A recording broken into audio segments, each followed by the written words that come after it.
Good evening. Or as they say at Agape International Spiritual Center, good morning.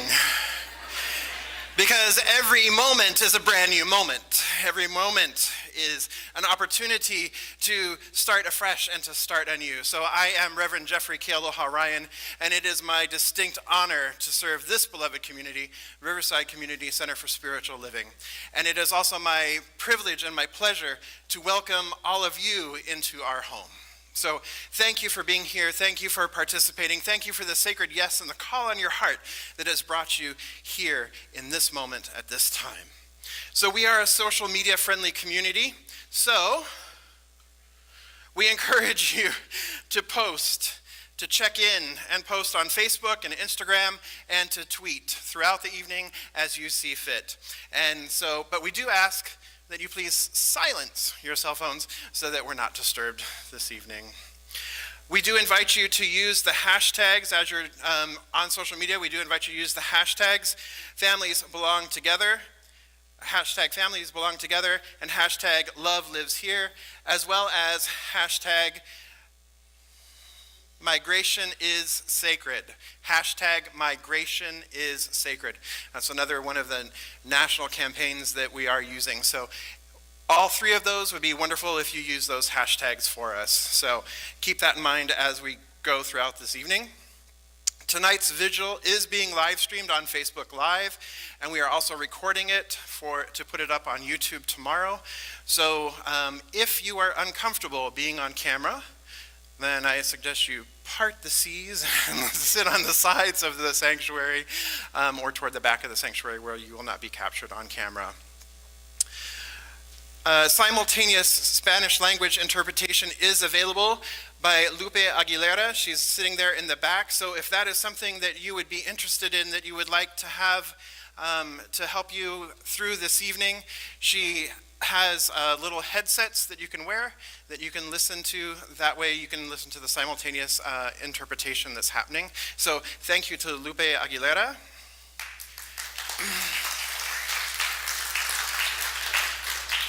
And we also have ASL interpretation here in the front.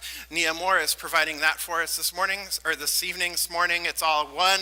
So Nia Moore is providing that. So if you would like ASL interpretation, then we invite you to sit on this side of the sanctuary here. So thank you to Nia Moore.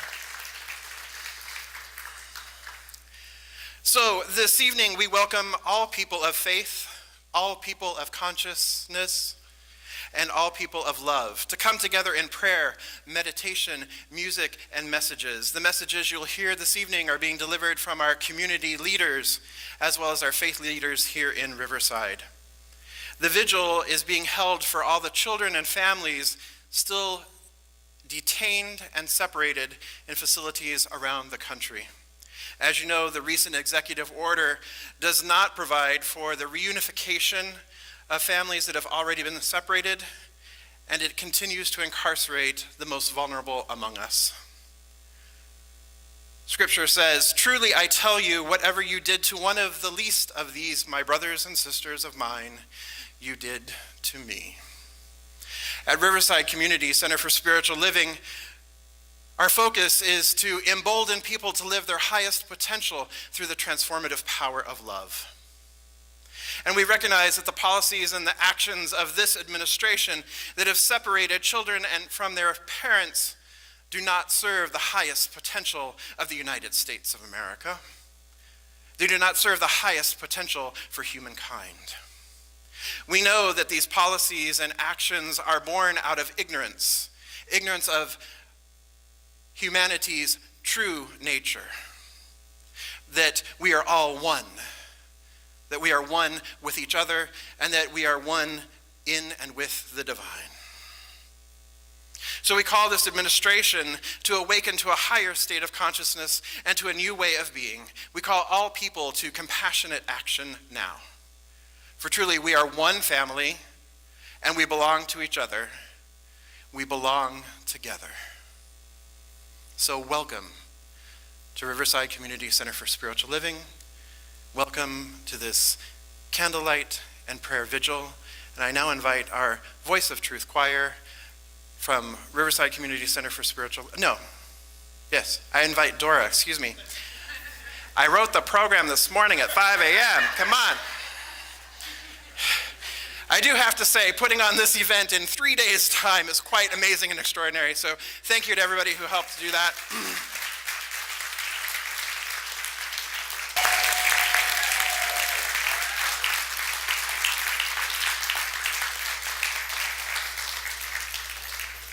So before we move into our final moments together, I do want to thank all of our speakers this evening. So let's give them all a round of applause, please.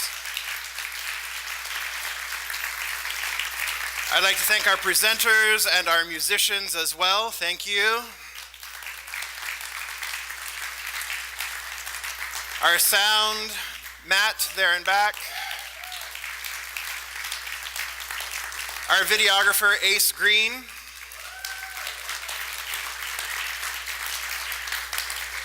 Ace leads a nonprofit in its own right, Youth Cameras Action, who is a nonprofit that works with youth at risk, giving them skill sets, sorry, it's been a long week, helping to develop skill sets for job opportunities so as they move forward in life that they have a greater opportunity for their own development and greater yet to be. So I want to thank everybody for being here this evening. As Vicki alluded to, she Facebook messengered me at 6 a.m. on Wednesday morning, and here we all are. And so I want to say thank you to each and every one of you for the sacred yes and the call of your heart to be here in this community, sharing together and learning together and educating ourselves and educating each other. And learning and growing and learning what it is that we can do, because as Reverend Dr. Michael Gott said of Unity in Houston, as he said, faith without works isn't dead. Faith without works isn't faith. So this morning I was asked, well, you know, it's kind of political in here on a Sunday morning for church. It feels awfully political. Girl, please.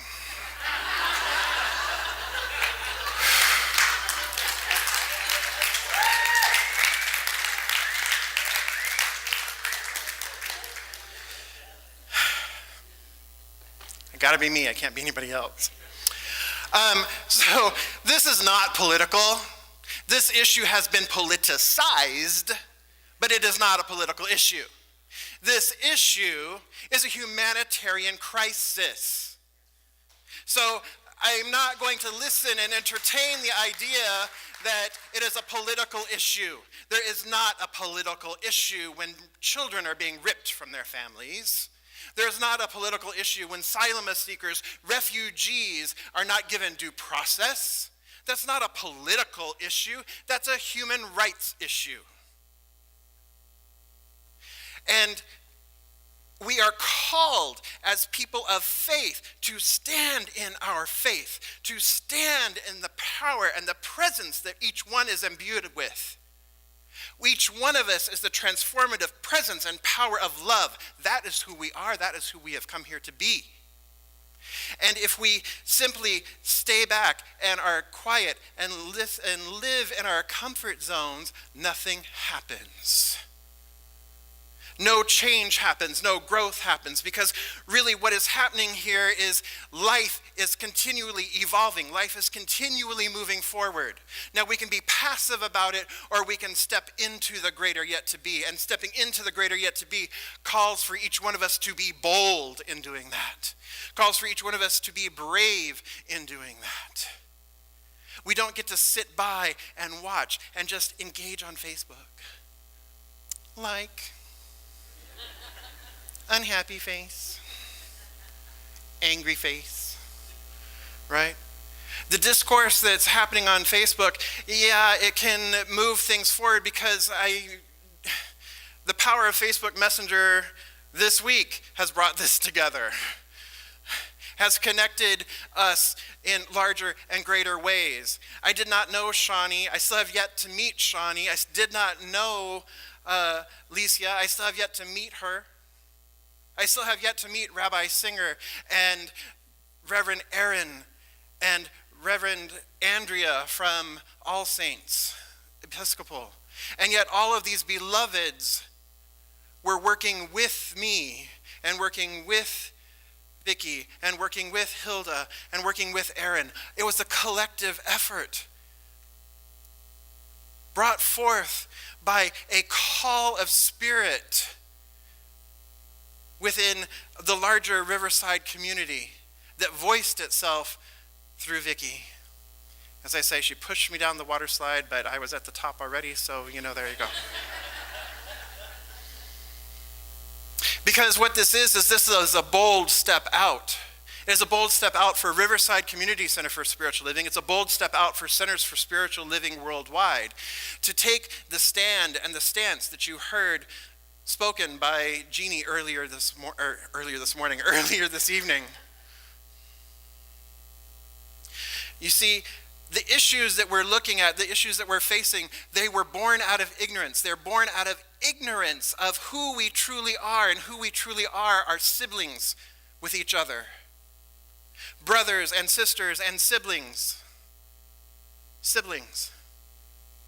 Each one of us, when I see you, I see me. It is the divine in you that I recognize. It is the divine in me that says, hey, how you doing? Deep cries unto deep, and deep answers deep. And it is this truth, it is this interconnectedness, it's this oneness that our beloveds in Washington, our beloveds who continue to perpetrate the peacemakers sworn to serve, continue to unwittingly or wittingly perpetrate crimes against humanity because they do not know who they are. But we do. We do. Because even in their unskilled behavior, and believe me, there's a lot of unskilled behavior, even in their unskilled behavior, who they were born as, what they were born as, how they came into this life was just like the children that we now see ripped from their families.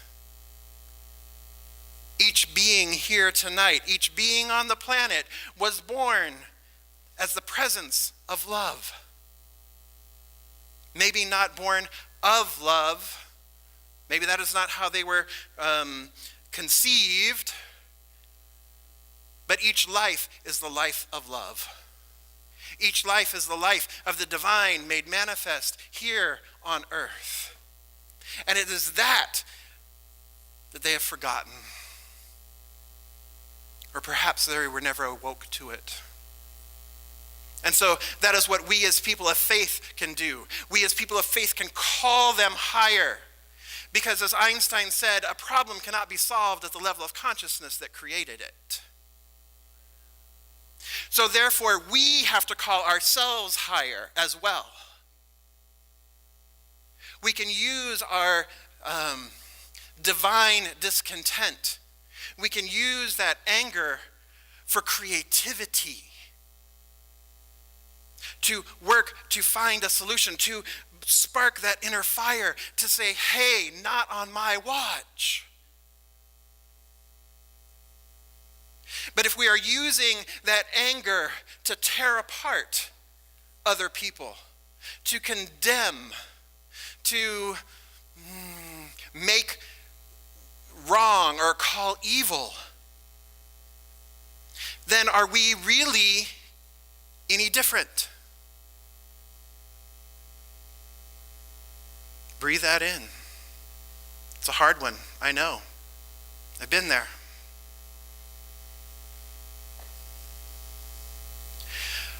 But truly, what I know is that each one is the power and the presence of love. And that is what drives me forward. That is what keeps me moving. That is what keeps me allowing to be able to do the work I do in the world. That is what allows me to speak from this platform, is because I have to know that. I have to know that truth. That when you walk through those doors, or when I see you on the street, that who do I see? I see love. I see the presence of God. I see the presence of the divine right there. And if I'm seeing that, then regardless of the unskilled behavior, I can stand in spiritual principle, and I can speak truth to power, rather than just being pissed off. It comes from a place of spiritual strength and a spiritual power. And so it is a spiritually motivated social engagement. And Ernest Holmes, the founder of Centers for Spiritual Living, said, "What we resist persists." So what I call us to is I call us to persist rather than resist. Because he also said, show me one person who is for something and against nothing, who condemns no one, who loves so completely that they condemn no one, and I'll show you another Jesus. I'll show you another ascended master. And so that is what he calls us to. He calls us to love. And if we are going to be spiritual people, that is who we're called to be. If we are going to step out in faith, we have to do so knowing that one with God is a majority.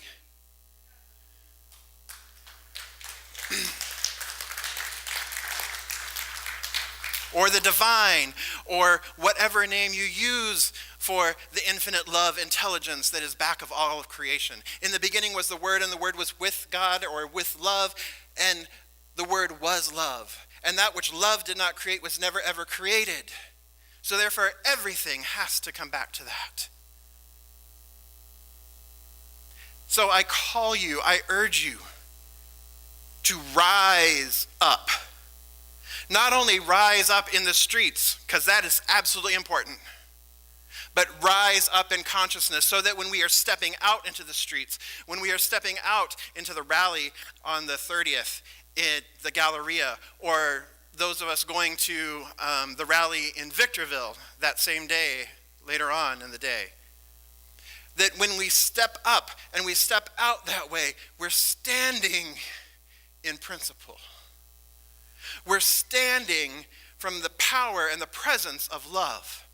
Martin Luther King said, hatred does not drive out hatred, only love can do that.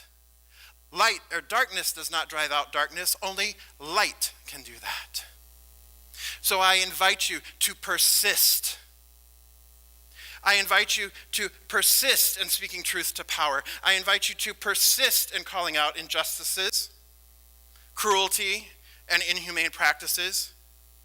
Persist in calling our leaders and each other into higher states of consciousness, into higher states of being, and into compassionate action. Persist in being the voice for the silenced and the marginalized. Persist in recognizing our inherent oneness. Persist in loving our neighbor as ourselves. Persist in holding the high ideal of this country, while opening our eyes and seeing the very real experiences that are happening in life right now.